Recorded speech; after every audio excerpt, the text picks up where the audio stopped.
భగవద్భక్తులారా, ప్రియమిత్రులారా, ఇప్పుడు 64వ శ్లోకాన్ని చెప్పుకుందాం. ఇక్కడ శంకర్లు తన మనస్సునే మణిపాదుకులుగా చేసి భగవత్ సమర్పణ చేస్తూ అది ఈ శ్లోకం ద్వారా తెలియచెప్తున్నారు. మనం కూడా మన మనస్సుని పాదుకలుగా చేసి భగవంతునికి అర్పిద్దాం. ఇందులో మనస్సమర్పణమే నిజమైన భక్తి అని తెలుపుతున్నారు అన్నమాట. దేవుడు అందరి వాడండి. ఎవరు ఎలా కొలిస్తే అలాగే కనబడతాడు. సో ఎప్పుడు సమయం వస్తుందో అప్పుడు తనంతట తనే వచ్చి పిలుస్తాడు, కలుస్తాడు అని అన్నమాట. అది అందుకు ఓ పరమేశ్వరుడా, నువ్వు ఆర్తత్రాణ పరాయణుడివి, నీ పాదాలు నీవు అసలు నీకు దుడుకెక్కువ. భక్తులు పిలవగానే నువ్వు అస్సలు ఆలోచించకుండా నిమిషంలో దూకుతావు సుమా, రక్షణకు ఆర్తత్రాణ రక్షకుడివి కాబట్టి అని ఈ శ్లోకంలో చెప్తున్నారు. ముందు శ్లోకాన్ని చదువుతాను, వినండి. వక్షస్థాడనమంతకస్య కఠినాపస్మార సమ్మర్దనం భూభృత్ పర్యటనం నమత్సురశిర కోటీర సంఘర్షణం కర్మేదం మృదులస్య తావక పదద్వంద్వస్య గౌరీపతే మచ్చేతో మణిపాదుకా విహరణం శంభో సదా అంగీకురు. భక్తుడి తాలికి భక్తి ఇప్పుడు ముందు శ్లోకంలో తిన్నాడు కదా చెప్పారు కదండి శంకరాచార్యుల వారు. అదేంటండి, అది మూఢభక్తి కాదండి, గాఢ భక్తి. ఎప్పుడైనా భక్తిలో అర్పణ ఉండాలి. ఎంతసేపు భగవంతుడు మనకేమిస్తాడు అని కాదండి, మనం భగవంతుడికి ఏమి ఇవ్వాలి అన్నదే ఆ ఆలోచనే అర్పణ. అదే సరి అయిన భక్తి. సద్గుణ నిర్గుణ జ్ఞాన భక్తి అంటారనమాట. సో మనస్సుని సమర్పణ చేయడమే నిజమైన భక్తి అండి. సో మంత్రాలకి, యంత్రాలకి, జపాలకి, తపాలకి, యోగాలకి, యాగాలకి దొరకని వాడండి. మీకు నిజమైన భక్తి ఉండి మీ మనస్సు సమర్పణ చేసేదే నిర్గుణ జ్ఞాన భక్తి. దానికి తప్పకుండా భగవంతుడు లొంగి మీకు దర్శనమిస్తాడండి. అలాగే భగవంతుడి ప్రేమ కూడా దయారూపంగా ఉంటుంది, అవ్యాజ రూపంలో ఉంటుంది. దానికే అతను చాలా ఎగ్జాంపుల్స్ ఇచ్చారు. టీకే, ముందు మనం ప్రతి పదాన్ని విడదీసుకుందాం. గౌరీపతే అంటే ఓ పార్వతీపతి, శంభో మంగళకరుడా, ఇవి మనకి తెలుసు సంబోధనలు. అంతకస్య అంటే యముని యొక్క వక్షస్థాడనం రొమ్మును తన్నడం, కఠినాపస్మార సమ్మర్దనం. కఠిన అంటే భేదింపసఖ్యం కానీ, అపస్మార అంటే అపస్మార అనే రాక్షసుణ్ణి సంవర్ధనం నిగ్రహించడం, భూభృత్ పర్యటనం. భూభృత్ అంటే వెండి కొండపై, కైలాసలే కొండ అని అర్థం అండి. పర్యటనం సంచారము. నమత్ సురశిర కోటీర సంఘర్షణం. నమత్ అంటే నమస్కరిస్తున్న, సుర దేవతల యొక్క, శిరస్సు నందలి, కోటీర కిరీటములయందు, సంఘర్షణం ఒరిసిపోవడం, కొనడం. ఇదం ఈ పైన చెప్పిన 4ను మృదులస్య మార్ధవయుక్తమైన, తావక పదద్వంద్వస్య, తావక అంటే నీ యొక్క, పదద్వంద్వస్య అంటే పాదద్వంద్వం యొక్క, కర్మ వ్యాపారము, మచ్చేతో మణిపాదుకా విహరణం. మత్ ప్లస్ చేత అంటే నా మనస్సు అనే మణిపాదుక మణిమయమైన పాదుకలతో విహరణం సంచారమును, సదా ఎల్లప్పుడూ అంగీకురు అంటే అంగీకరించు అని. ఇదండి, దీన్ని బట్టి కొంచెం అర్థమవుతుంది కదా. ఇక్కడ వివరణ ఇస్తాను చూడండి. యాజ్ యూజువల్ సంపాదన. ఓ గౌరీనాథ, ఎక్కడా తన సమయాచారాన్ని పాటించడం విస్మరించరండి. ఓ గౌరీనాథ, గౌరీకి పతివి తండ్రి ఈశ్వర, ఈ యముడు ఉక్కుపిండం లాంటి వాడు. మీకు అందరికీ ఆ కథ తెలుసు కదండి.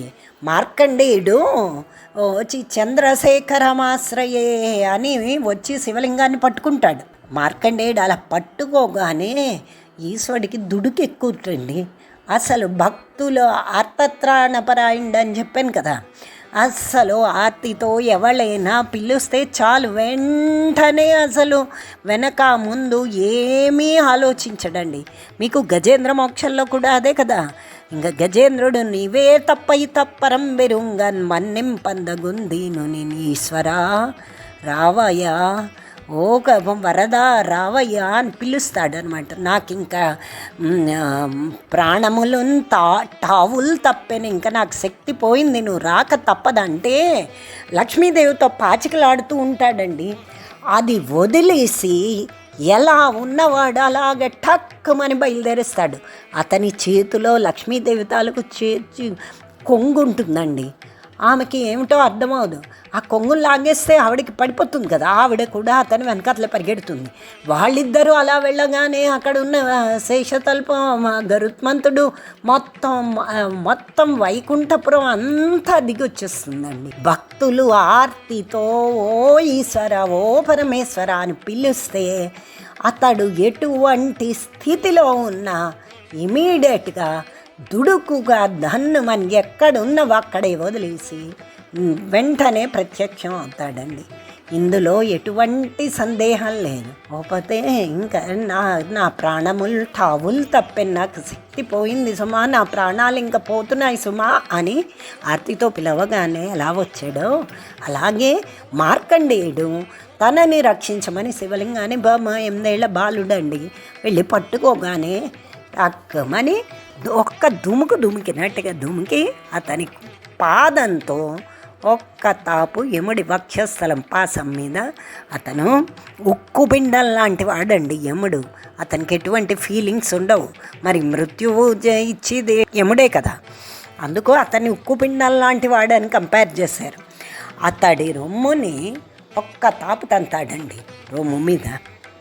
సో అతనికన్నా రెండో ఎగ్జాంపుల్ ఏమిచ్చారు, అతనికంటే కఠినమైన వాడు అపస్మారుడు అని ఓ రాక్షసుడు ఉంటాడు. అతను లోకకంఠకుడు అనమాట. లోకాలన్నింటినీ పట్టి పీడిస్తూ ఉంటాడు.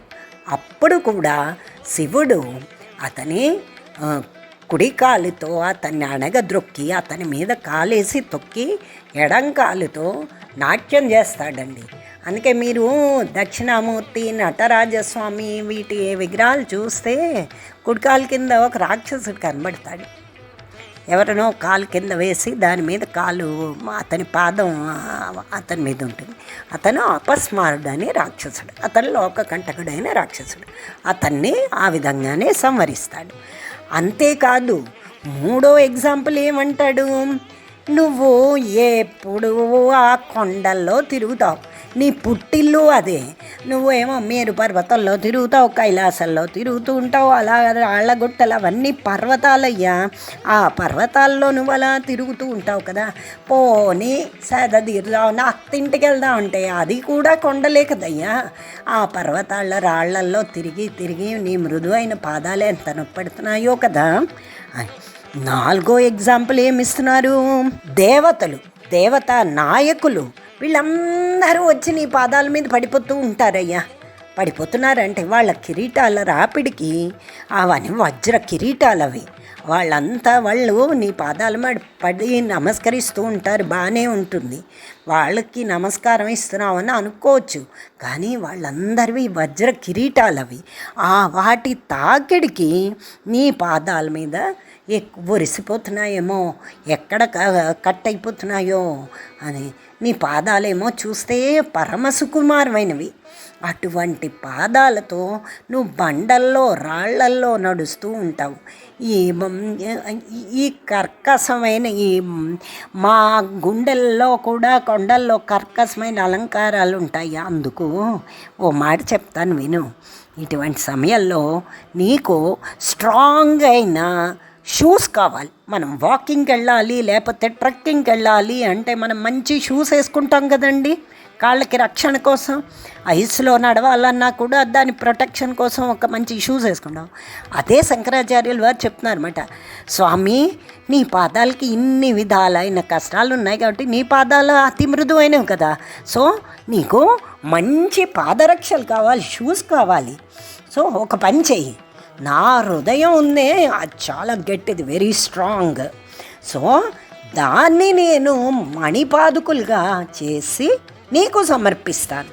సో నువ్వు ఆల్వేస్ అన్ని కాలాల యందు, అయ్యో ఇది వింటరా, ఇది రైనీ సీజన్, ఇది ఎండల, నీకు ఇంకప్పుడు ఏ బాధ, ఇది రాళ్ళ రప్పల ఏ బాధ ఉండదు.